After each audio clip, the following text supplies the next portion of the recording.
മഹുവ മൊയ്ത്ര അങ്ങനെ BJP-യിലേക്ക് ചേരുമോ? അവർ അതിന്റെ പേരിൽ അനുഭവിച്ച യാതനകൾ എന്തൊക്കെയാണ്? അവർക്ക് ലോക്സഭാ സ്ഥാനം വരെ തെറിക്കുന്ന ഒരു സാഹചര്യം ഉണ്ടായിരുന്നു. അത് തെറിപ്പിച്ച സ്പീക്കറുടെ പേര് ഓം ബിർള എന്നാണ്.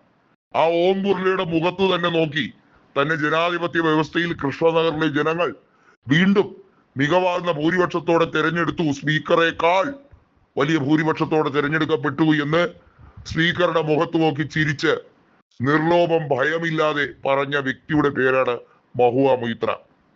അവരൊരു ബാങ്കറാണ്, അവരൊരു ഫിനാൻഷ്യൽ എക്സ്പേർട്ട് കൂടിയായിരുന്ന വ്യക്തിയാണ്. വിദേശത്തെ ജോലി ഉപേക്ഷിച്ച് ഇന്ത്യൻ രാഷ്ട്രീയത്തിലേക്ക് ഇറങ്ങി തിരിച്ച വ്യക്തി.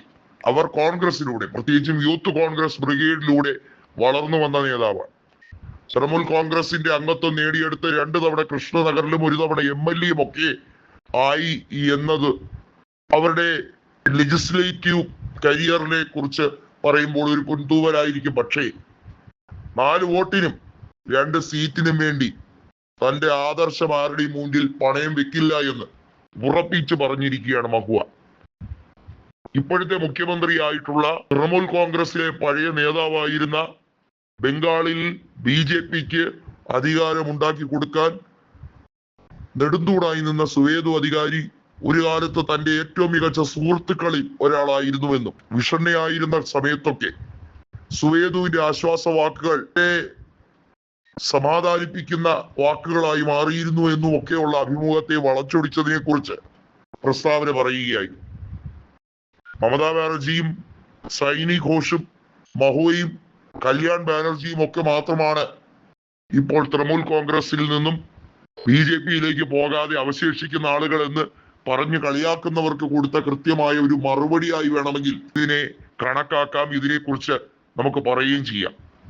ചില നേതാക്കളൊക്കെ BJP-യിൽ ഇരുന്ന പ്രധാനികളായിട്ടുള്ള നേതാക്കൾ, അതിനകത്ത് സുവേദുവിനെ തന്നെ പറയട്ടെ, നേതാക്കളെ കുറിച്ച് മോശമായി പറയുന്നില്ല എന്ന് കരുതി അതിനർത്ഥം സുവേദു അധികാരി ഉൾപ്പെടെയുള്ള നേതാക്കളെ കുറിച്ച് മോശമായി പറയുന്നില്ല എന്ന് കരുതി അതിനർത്ഥം ഇവരൊക്കെ ഉടനെ സംഘപരിവാറുമായ ആഭിമുഖ്യം പുലർത്തിക്കളയും എന്നതാണ്. തെറ്റായ രീതിയിൽ വാർത്തകൾ കെട്ടിച്ചമയ്ക്കാൻ ഗോദി മീഡിയ നേതാക്കൾ വളരെയധികം പണിപ്പെടുകയാണ്.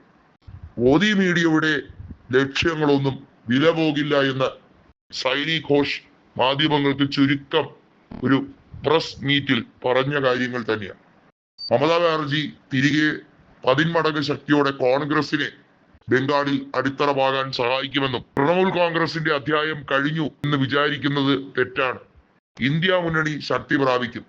ഈ രാജ്യത്ത് സംഘപരിവാറിനെ ആട്ടി ഓടിക്കുന്ന കാലം വിദൂരമല്ല എന്നും മഹുവ മൊയ്ത്ര വീണ്ടും പ്രസ്താവനയിൽ പറഞ്ഞിരിക്കുന്നു.